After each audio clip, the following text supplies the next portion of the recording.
Temos a honra de receber o professor Dr. Bruno Pontes Costa, teólogo, filósofo, sociólogo e pedagogo, doutor e mestre em Teologia e Ciências da Educação, com a palestra Religião e Espiritualidade no Processo de Luto. Vamos lá? Olá, pessoal, tudo bem? Nós estamos aqui no primeiro seminário virtual sobre perdas e lutos para trazer uma proposta dessa palestra onde vamos abordar o ponto de vista da religiosidade e da espiritualidade na temática da morte e do luto. Para isso, nós vamos desenvolver alguns pontos importantes para que você possa estar entendendo a visão do ponto de vista religioso e espiritual com a necessidade do enlutamento sobre as perdas e lutos que serão debatidas aqui nesse lugar. A nossa palestra, ela tem um enfoque não apenas sobre a ideia da morte e do luto, da religião e da espiritualidade, mas definimos um roteiro, pelo menos pedagógico, mais didático, para a gente poder entender e esclarecer o fenômeno da morte e, a partir disso, os seus tratamentos, que vão desde o momento psicossomático, da questão logística e material, mas, claro, da parte transcendental sobre a espiritualidade. E quando definimos esses pontos, nós vamos seguir um sumário, um roteiro básico. Nesse primeiro momento, vamos falar sobre morte e luto e discutir sobre a necessidade de essência e existência. No segundo momento, sobre religião e espiritualidade, falando sobre a ideia do religare ou do relegere enquanto religião e a ânima, que é a vida, o espírito, e sobre isso nós vamos fazer essa conexão. No terceiro momento, sobre a espiritualidade no processo do luto, falando sobre a situação do vínculo, sobre a morte súbita e a morte anunciada, sobre a ausência presente e a espiritualidade como enfrentamento do luto, e posteriormente a isso teremos uma breve conclusão. Quando falamos então sobre morte e sobre luto, precisamos entender que são duas etapas de um processo. Ora, se eu falo sobre a morte é um ato do ponto de vista não apenas essencial da natureza humana, mas do ponto de vista existencial. E a partir do momento da compreensão da morte enquanto um fenômeno, e a fenomenologia, a partir dos seus princípios metodológicos, identifica uma ausência física, material, substancial na vida de outrem. Essa possibilidade de passagem, que é a morte, deixa então os encargos que nós vamos envolver espiritualmente tratando sobre o luto. E o luto é a necessidade de conscientização da perda. E essa perda não se passa simplesmente de uma morte física, mas iremos abordar também aqui outras formas de morte que vão além da morte corporal, da morte física, que são as perdas, inclusive inteligíveis, do mundo das ideias e que fazem com que o ser humano, psicologicamente e espiritualmente, também entre em luto, e esse luto precisa ser curado, restaurado e restabelecido para dar continuidade à vida permanente dos que ficam do enlutado, principalmente sobre os familiares daquele que já partiu e não se encontra mais entre nós fisicamente. Eu sou o professor Bruno Pontes, sou pastor e também sou educador. Tive minha formação inicial na Escola Superior de Teologia, na EST, em São Leopoldo. Fiz minhas pós-graduações nessa área pela FEST, meu mestrado e doutorado na área de hermenêutica.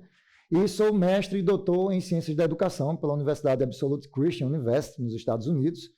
Também fiz Ciências Sociais, trabalhando com a temática da religião, hermeneuticamente falando. Sou pedagogo e formado na área de segurança pública, além de ser filósofo e sociólogo pela Universidade Federal da Paraíba. Quando nós entramos no espectro acadêmico, a gente começa a perceber a necessidade dessa construção do conhecimento para o ambiente religioso. Então, fui ordenado no ano de 2008, tive a oportunidade de passar 8 anos e meio como capelão das Forças Armadas, onde participei de vários processos, desde batismos, matrimônios, até mesmo funerais, que trouxe algumas gamas de experiência sobre isso. Ordenado em 2008 pela Convenção Batista Brasileira, tive a possibilidade de ser missionário no interior do estado da Paraíba, na cidade de Santa Luzia, onde vivia ali aquelas comunidades periféricas, das comunidades de base, da zona rural do nosso estado. E entre os anos 2006 e 2008, atuando nas Forças Armadas como capelão, acompanhei em 2006 e 2008 a equipe MINUSTAH da Organização das Nações Unidas e o retorno dos militares que vieram dessas operações de missão de paz, do Haiti para o Brasil. E, claro, uma das grandes temáticas que desenvolvem tanto o Ministério Pastoral, Educacional e Militar tem a ver com a ideia das perdas e dos lutos. Não apenas as perdas do ponto de vista físico, mas aquelas emocionais e aquelas estruturais que uma perda de uma viagem, uma mudança ou uma morte pode ocasionar na mente humana e na nossa espiritualidade. Quando nós tratamos sobre isso, tratar sobre a morte e tratar sobre a perda, ela implica necessariamente numa construção de novos aspectos e quesitos que nós vamos abordar aqui. Entre eles, temos que entender que existem muitos tipos de luto. Não conseguiremos aqui, de forma alguma, tratar sobre todos os tipos de luto, mas vamos fazer pontos que nos lembram e nos convencem a essa conscientização sobre a morte. Por exemplo, nós temos o luto natural, dado pela perda de um ente querido ou de algo que naturalmente ocorre pelo processo de depreciação natural. O luto complicado é aquele que não depende de uma questão natural, mas foi uma implicação externa, não condicionada. Existe o luto antecipatório, que é quando nós compreendemos algo anteriormente e sofremos por antecipação de perdas que vão ocorrer e assim por diante. O luto traumático, que é uma decorrência que podemos dizer, assim como Max Weber, anômica, quando nós saímos de uma coisa muito comum e aí há uma quebra da nossa rotina, há uma quebra da nossa organização e aí gera o trauma.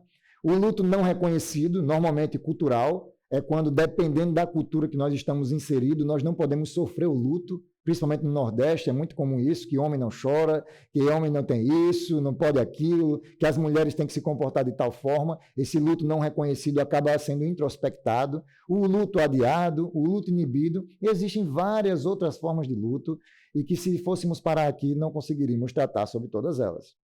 Mas é claro que o luto faz parte da cultura humana. Então, todas as vezes, do nascimento à morte, nós passamos por processos de luto. Há um luto de um corpo, há um luto de um membro, há um luto de uma construção social, há um luto de um rito de passagem. Então, todos esses lutos e esse enlutamento faz com que o homem cresça e se desenvolva, não apenas fisicamente, psicologicamente e espiritualmente.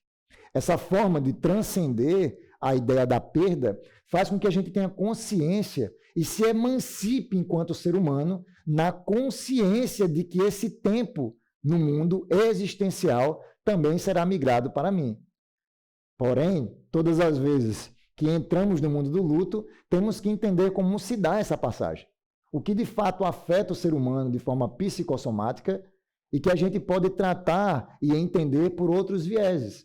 Talvez construir pontes da parte da espiritualidade seja o nosso objetivo aqui nessa palestra e entender também como um método terapêutico e não simplesmente, como dito pela medicina convencional, que seja algo efeito placebo ou apenas metodológico, mas tem implicações cientificamente comprovadas que vão desde a nossa psique até o desenvolvimento corpóreo para que saia-se de uma depressão, de um estresse, de uma angústia ou de outras formas psicossomáticas de cancelamento ou de inibição humana, e é sobre isso que nós vamos tratar. Tratando nesse aspecto, então o que é que nós podemos entender? Precisamos deixar muito claro esses dois pontos filosóficos e circunstanciais, que é a existência e é a essência. O ser humano, então, ele é dividido bipartidemente, de forma que a sua construção imaterial, a sua alma, a sua vida, que é inteligível, está no campo das ideias, não pode ser mensurada fisicamente, tem a ver com a essência humana. Não podemos mensurar, não podemos construir ou constituir algo que mostre a nossa essência humana, porque ela é invisível, ela é impossível de ser construída fisicamente.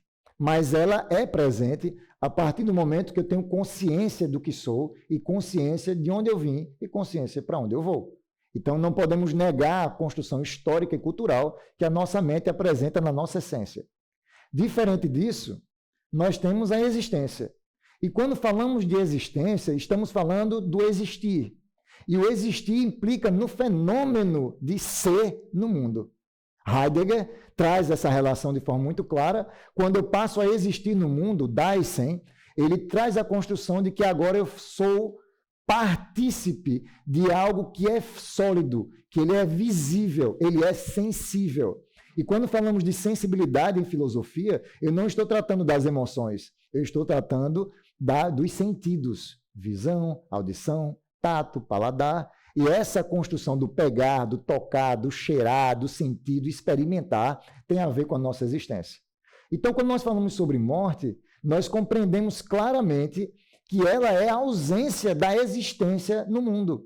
Se eu tiro algo do meu mundo, seja ele real ou construído, eu mato aquilo, eu cancelo aquilo. E esse cancelamento é a morte, e toda morte, seja essencialmente ou existencialmente, gera um luto para o ser humano, porque o ser humano ele é dicotômico. Ele é essencial do ponto de vista espiritual, do ponto de vista sentimental, mas ele é material, ou seja, existencial do ponto de vista físico, substancial. Logo, todo luto e toda perda gera necessariamente uma construção de conflito entre a sua existência física e a sua consciência espiritual e eterna, que está no campo das ideias, na sua imaterialidade física. Ora, e por que nós estamos trazendo isso aqui à tona? Porque todas as vezes que nós temos uma perda, se precisa passar por um processo de compreensão dessa perda existencial. Porque todas as vezes que perdemos algo, é como se algo em nós também morresse. E essa morte não conscientizada geram doenças psicossomáticas e a adiação de outros processos de maturidade, sejam elas psicológicas, emocionais ou até mesmo espirituais. Quando nós falamos, então, sobre a ideia da religião, eu tenho que deixar muito claro que religião e espiritualidade são coisas totalmente distintas.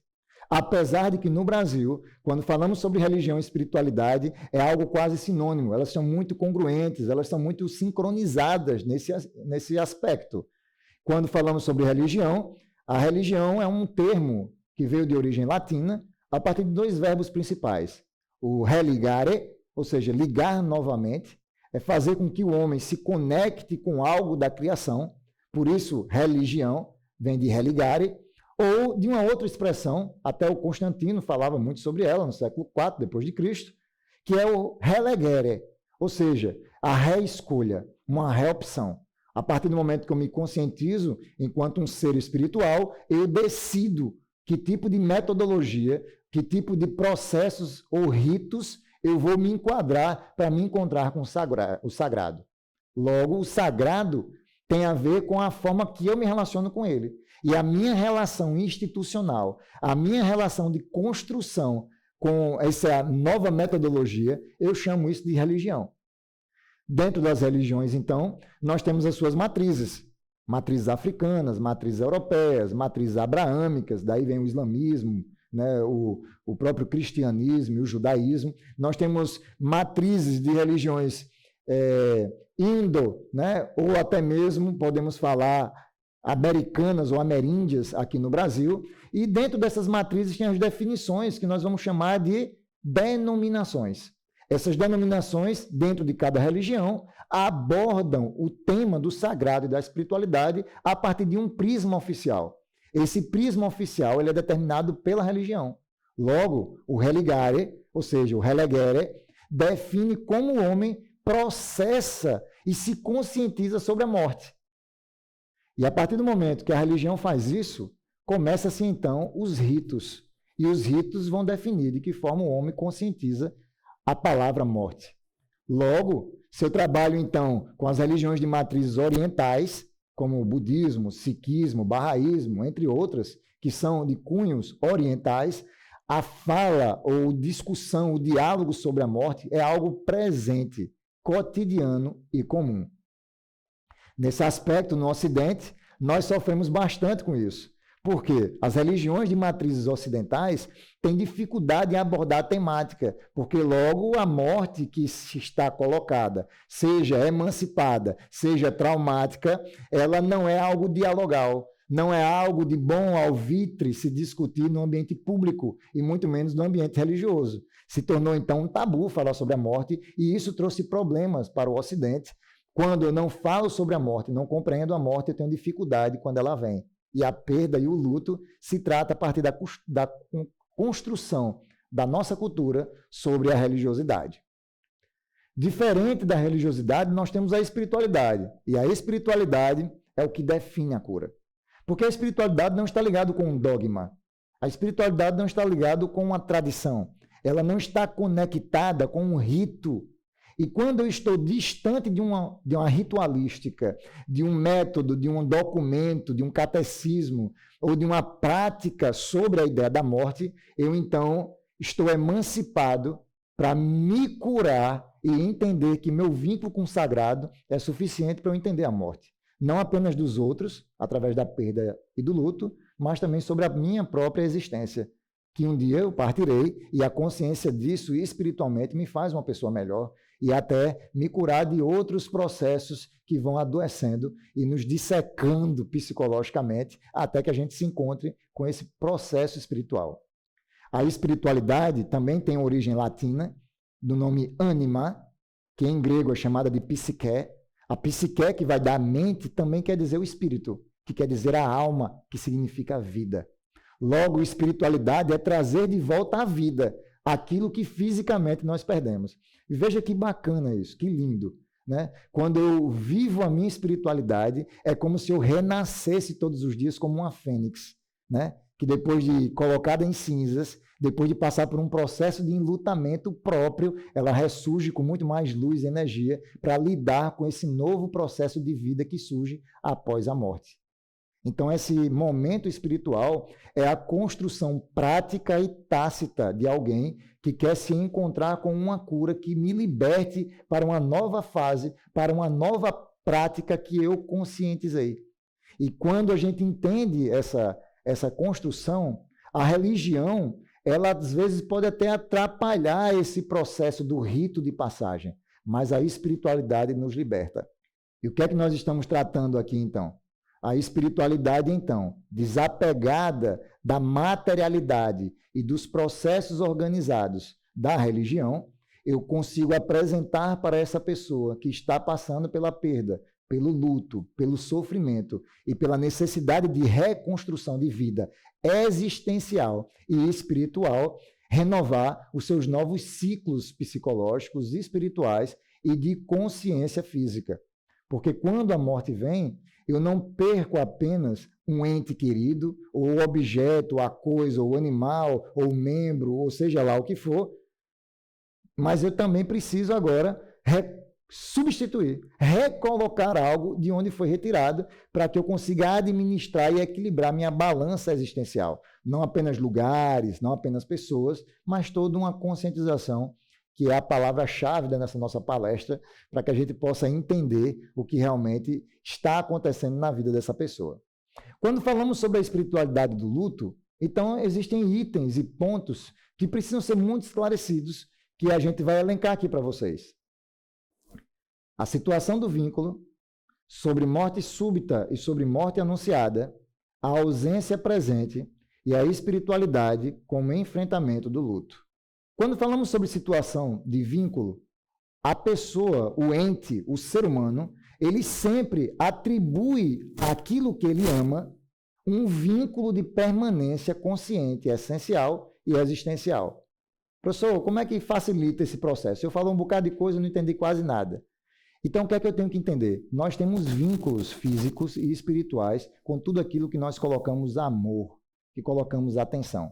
Os gregos definem amor de muitas formas, eros, ágape, philos, mas quando nós temos uma filia, uma amizade, um desejo, esse desejo eu incluo o amor e este amor me vincula com aquilo. Logo, também participa do luto quem perde um membro, um braço, uma perna, um dedo, e aí nessa perda material do físico, do qual ela atribuía como algo importante e amava este item, né, ela começa a ter uma dificuldade de se reencontrar fisicamente no seu lugar, no seu locus ameno, né, na sua localização no mundo de forma tranquila, porque ele está em conflito com essa perda. Quem perde, por exemplo, uma esposa, um marido, até mesmo um amante, ou apenas uma paixão platônica, essa perda deste amor impossível ou permanente e possível traz para o enlutado várias consequências no campo psicológico e espiritual, porque não saber lidar com a perda do ente amado enluta essa pessoa por causa do seu vínculo que ela tem social e o vínculo que ela tem emocional com ela. Ora, quando você perde um marido, você vira viúva, ou seja, seu status quo, o seu papel social, ele muda. E aí a construção disso é muito difícil para quem não está habituado com a lida e com o diálogo sobre a morte.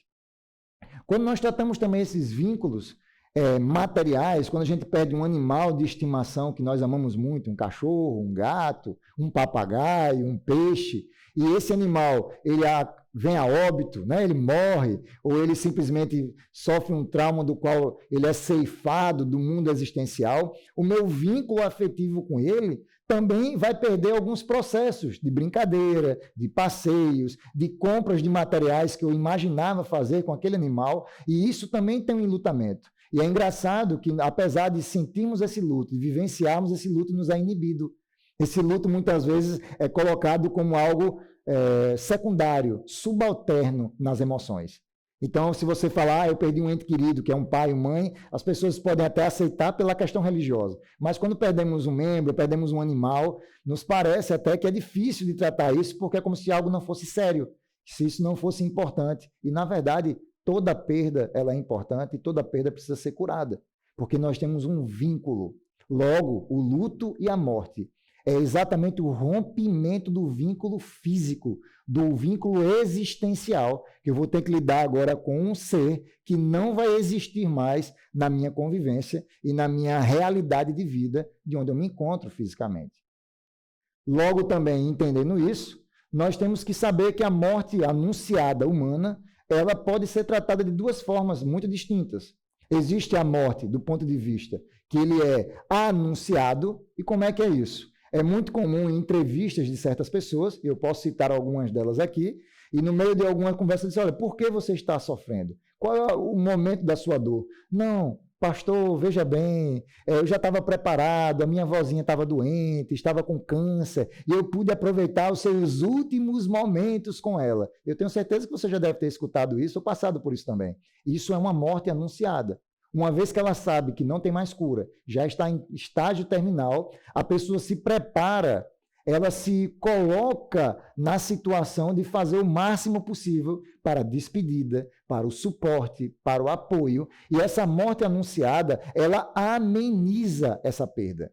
Não quer dizer que a perda não tem sofrimento, não tem dor. Tem sim, porém há um tempo de conscientização melhor sobre esse luto, sobre esse sofrimento. Situação a qual a pessoa se prepara, então, para mudar o seu trâmite de organização física, logística, da sua organização de tempo de vida para se dedicar exclusivamente àquela pessoa que está em partida. E essa morte anunciada faz com que a pessoa seja colocada num luto provisório. É um pré-luto. E esse pré-luto acaba trabalhando a parte psicológica e emocional do enlutado, fazendo com que ele ali se apegue à sua religião, à sua espiritualidade, às pessoas que ele ama. Ele tem a possibilidade de reflexão sobre a morte, não apenas do ente que ele está perdendo, mas da sua própria morte. Por isso que o luto também ele é reflexivo, ele é filosófico e ele é espiritual, para saber até onde eu estou disposto a viver sabendo que existe a morte. Quando tem a morte, que ela é súbita, ela é diferente. As pessoas dizem normalmente assim, pastor, eu não estava esperando, eu dormi e acordei com meu pai morto, e eu não sei o que é que eu vou fazer. Porque é uma incapacidade, é como se as pessoas não tivessem condições de reagir. Não houve tempo da despedida, não teve tempo para que a gente pudesse ali dizer o quanto amava, o quanto eu podia fazer mais, e a gente fica ali, então, é como se houve uma ruptura do tempo e da existência daquela pessoa e que a culpa fosse minha. Esta culpa, então, ela é transferida da perda, da morte e da doença para a minha incapacidade de não saber lidar com ela.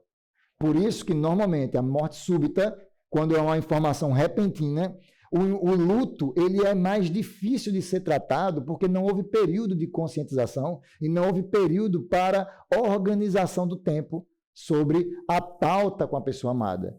Então, normalmente, as queixas nos hospitais, nas igrejas, é das pessoas nunca terem tempo de se despedir, de dizer o quanto amavam, de quanto faria isso, porque a morte súbita não dá tempo para isso. E, claro, a incapacidade de gerenciar o tempo e os diálogos com as pessoas do qual amamos faz com que, então, essa morte súbita, ela antecipe um luto forçado do qual eu não fui preparado para trabalhar. E é exatamente sobre a morte súbita que a gente consegue encontrar a maior quantidade de doenças psicossomáticas. Angústias, síndrome do pânico, né, essa anomia, suicídio, né, fugas das mais diversas, não apenas sociais, tem pessoas que se mudam de emprego, porque toda a sua rotina mudou. E a partir da incapacidade de gerenciar sem aquele ser no seu convívio, no seu mundo, ela acaba adoecendo. E é um luto muito mais dolorido e sofrido, porque existem outras doenças associadas a esse enlutamento. E a ideia da espiritualidade é tratar diretamente esse processo, para que a pessoa não venha adoecer e ali ter outros tipos de sintomas que foram oriundos desse choque sobre a morte. Então, como vamos tratar a espiritualidade como enfrentamento do luto? Ora, a espiritualidade, se quer dizer vida, se é trazer à tona uma nova reflexão da fênix, né? Se é sair das cinzas e recomeçar uma nova história com um novo brilho, então precisamos entender como é que a espiritualidade entra nesse processo. Trabalhar com a espiritualidade nas definições sobre o luto implica necessariamente em entender o outro. Essa alteridade, esse estado de se colocar no lugar do outro, também tem a ver com suas compreensões sobre morte e vida. Nem todas as religiões e nem toda forma de espiritualidade compreendem a morte da mesma forma. Algumas religiões se denotam da vida após a morte.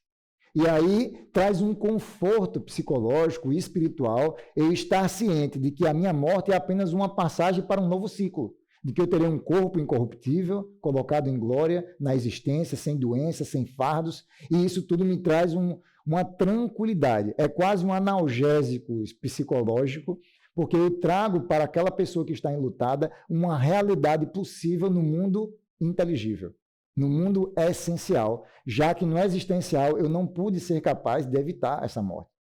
Para outras religiões, a morte ela não é um estado de passagem, mas ela é um ato permanente. Então se trata também a morte como uma situação pontual na vida de todo aquele que vive. E se todo mundo vive e também morre, conscientizar que aquilo ali é o fim de um processo, de uma caminhada espiritual e, inclusive, existencial, me faz ter tranquilidade de preparar um legado enquanto estou vivo. Logo, para algumas religiões, se coloca os últimos dias de sua vida como um momento de construção de grandes feitos para se deixar um legado para a posteridade, logo que a sua eternidade está no que ele fez em vida e não no que ele pode fazer após a morte. Essa constituição tem a ver com a forma que nós projetamos a nossa fé. Também existe a possibilidade, para algumas outras religiões, da reencarnação ou da ressignificação material. De quando eu parto e, num ciclo eterno de todas as coisas, eu retorno de outra forma de ânima, de outra forma de vida, de outra forma de espírito. Então, eu consigo, entender que neste processo eu terei um processo evolutivo, eu terei um processo de reconstrução de caminhos, de novas possibilidades de vida que estão me aguardando num ciclo eterno de todas as coisas. Quando eu compreendo, então, que a espiritualidade da qual eu me baseio para viver na existência pode me trazer possibilidades na minha essência, eu consigo, então, compreender de que forma eu vou lidar com esses últimos dias, com esses últimos momentos. Então, a espiritualidade é a necessidade de tratar as feridas da alma humana existente e fazer com que ele conscientize do que vem após a sua morte. Sabendo que se tem pessoas que eu amo, que eu tenho um vínculo, eu preciso tratar essas pessoas para que elas se sintam abastecidas e que, independente da minha partida, a minha vida existente estará sempre com elas. E isso não tem a ver com a religião, isso tem a ver com a nossa espiritualidade, com a forma de compreender o sagrado, com a forma de compreender a minha existência na vida humana e minha existência dentro do mundo. Quando trabalhamos, então, sobre o luto, não adianta chegar para uma pessoa no meio do funeral, situação que se eu fosse contar aqui, as histórias são inúmeras, né? De gente querendo se jogar dentro do caixão, gente dizendo, meu pai, eu não posso, gente ali querendo pegar a arma para se vingar, pessoas querendo sair do mundo, largando emprego, largando marido, largando filho, tem gente querendo sair do mundo inteiro para qualquer outra coisa, dentro do momento do luto. É muito difícil, porque não adianta você falar sobre a morte para uma pessoa que foi preparada a vida inteira para trabalhar com a vida eterna. Eu não consigo, eu não tenho palavras na consciência da alma, da psique humana, da ânima humana, dizendo para eles, olha, a morte é o fim. Mas como é o fim? Que se eu sempre soube que eu teria a vida eterna. E esse conflito, esse paradoxo da religião com a espiritualidade é o que dá os conflitos de tratar sobre o luto. Porque a consciência religiosa e espiritual lida com a vida após a morte, mas não sabe lidar com a morte na vida, na morte existencial, na morte do trabalho, na morte do casamento, na morte da amante, na morte do cachorro, na morte do emprego. E aí isso faz com que a pessoa não consiga lidar com isso. Se eu entendo pelo ponto de vista espiritual, aí sim, eu consigo manter a calma, porque eu sei que se o emprego foi perdido, eu posso conseguir outro.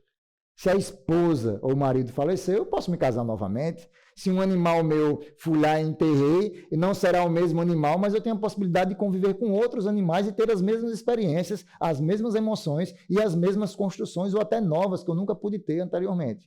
Essa consciência da espiritualidade ser permanente, de ser um ciclo do qual eu deixo um legado e uma imaterialidade, faz com que eu traga conforto ao coração do enlutado, daqueles que ficam.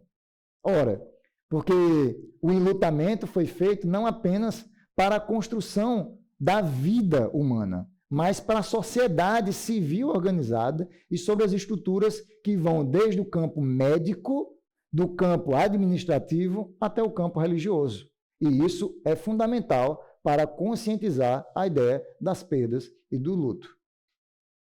Então, o que é que nós podemos concluir dessa estrutura fenomenológica? E deixar claro aqui para vocês sobre o que tem a ver sobre a morte, sobre o luto, sobre religião e sobre espiritualidade. Então, vou fazer aqui rapidamente um briefing, né? um checklist do que nós tratamos, para que você possa memorizar e colocar em prática na sua vida a partir dessa palestra.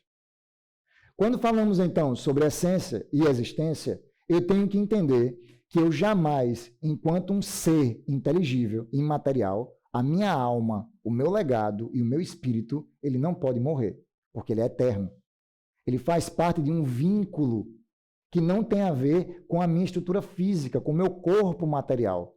Tem a ver com as minhas ideias, tem a ver com os meus legados e as construções de alma, de emoções e de espírito que não podem ser canceladas. Logo, podemos morrer fisicamente e deixaremos de existir no mundo, mas não deixaremos de existir no mundo das pessoas, no mundo das ideias e no coração daqueles que nós amamos. Entendendo, então, que eu sempre estarei presente com a minha afetividade, com o meu amor, com o meu cuidado e com a minha estrutura, esses pontos e essas construções afetivas formam a minha ideia da existência permanente, mesmo na minha ausência física. Parece até paradoxo, mas não é. Porque morrer no mundo vai fazer com que as pessoas que me perdem passem por um processo de luto. Porém, a minha espiritualidade pode curar as feridas da alma das pessoas que estão enlutadas e ter maior consciência para lidar com essa perda, para que eu não deixe sofrimento e que eu traga anomia, trauma e desconforto para os que ficam. Porque eu tenho que saber, como todo ser vivo, ele tem que morrer. É a lei da natureza, é a lei da existência, é a lei de todas as religiões. Inclusive, para quem não tem religião, a morte é inevitável e não se pode fugir dessa inexorável marcha do tempo para que todos caminham, que é a morte. A pergunta é, como eu quero morrer? De que forma eu vou deixar um legado enquanto eu viver? O que é que eu fiz na minha existência e como eu tratei as pessoas que eu faço o vínculo afetivo de primeiro, segundo e terceiro escalão, para que eu possa morrer em paz e deixar as pessoas do luto em paz quando eu partir. Esse é um ponto que precisa ser tratado. A outra ideia é também lidar com os tipos de luto. E que a gente precisa viver o luto ele é pedagógico, ele é filosófico, ele é reflexivo. Então, tem pessoas que na vivência da sua amante, do seu marido, da sua esposa, do seu filho, e perde esses vínculos, já se sabe, então, que na morte daquela pessoa, eu tenho que ter um trato com a sociedade da qual eu estou inserido. Eu faço parte de um homos social. Um homos econômicos, eu tenho um papel social e a partir da minha definição de mudança de status, eu tenho que me readequar a isso. E a falta de consciência de readequação social é o que traz as doenças psicossomáticas e as doenças sociais aplicadas ao suicídio. E o suicídio que eu estou falando é o suicídio anômico, é o suicídio egoísta, é o suicídio altruísta, e todos eles estão vinculados com a forma de não lidar com a minha mudança social. Porque, na verdade, a maioria das vezes, as pessoas não têm medo de morrer, têm medo de saber o que acontecerá depois da morte, né? E é isso que traz a angústia, e essa angústia precisa ser tratada a partir do momento que eu tenho consciência.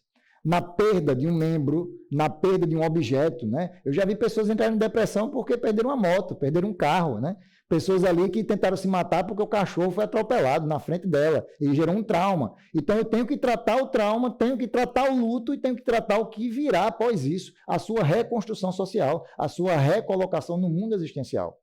Então os lutos, sejam coletivos, sejam antecipados, sejam não permitidos, inibidos, todos os tipos de luto precisam ser vividos. Viver o luto é a prática espiritual da cura. Então, quando eu tento fugir do luto, de não chorar, de não falar, de não expor, eu acumulo. E a internalização desses sentimentos adoece o nosso corpo e a nossa alma. Então, eu não consigo mais orar, eu não consigo fazer minhas preces, eu não consigo rezar, eu não consigo ir para a minha igreja, para o meu templo, para o meu terreiro, porque eu vou estar sendo inibido, porque eu desconstruí isso com a minha cultura. E eu tenho que mudar a cultura. Esse é o grande problema, porque a gente quer mudar de religião, mas não quer mudar de cultura. Então não adianta fazer isso. Isso aí é uma perda de tempo. E quando falamos então sobre a espiritualidade como esse processo, é falar para você que está nos assistindo no nosso congresso, de que independente da religião que você tenha ou não ter religião, a espiritualidade não tem a ver com religião, tem a ver de como eu entendo a minha eternidade. E entender a minha eternidade facilita os processos dessa construção, do qual eu vou estar tratando. Então eu tenho que saber o momento certo de cuidar de quem cuida de quem se perde e cuidar daqueles que ficam depois da perda. E aí a minha espiritualidade não vai lidar no campo da religião, mas vai dar no campo com o outro. Por isso, a importância da espiritualidade como uma construção de lidar com o outro.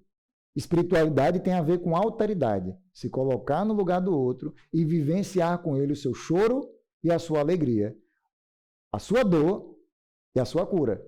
Então, nesse momento da lida com o outro, eu estou sendo espiritualizado. Ser espiritual não quer dizer ser holístico, não quer dizer ser contemplativo, ser pan-ecumênico. Né? Ser espiritual quer dizer ter consciência da vida do outro e de que os seus sentimentos e a sua tratativa também acontecem comigo. Por isso, precisamos sempre definir muito bem a espiritualidade como um processo humanizado de cura e de tratamento. E para concluir, a nossa fala na palestra de hoje, né, é fazer com que todo mundo entenda que a religião e a espiritualidade é um instrumento fundamental nesse processo dos enlutados sobre a morte. Porque, no final das contas, é na última ponta, é exatamente no último momento que a religião ela entra como um apoio terapêutico.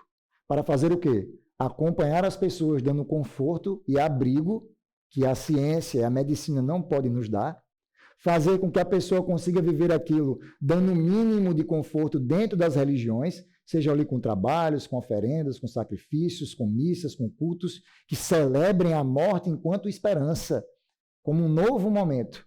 E que a gente consiga, claro, fazer com que as pessoas que estão dentro de uma UTI, numa unidade de tratamento, pessoas que estão ali da sua fase terminal, as pessoas que estão dentro da casa, esperando o seu último momento, ela possa ser acompanhada, ciente de que tudo aquilo que ela acreditou a vida toda vai acontecer exatamente no último momento.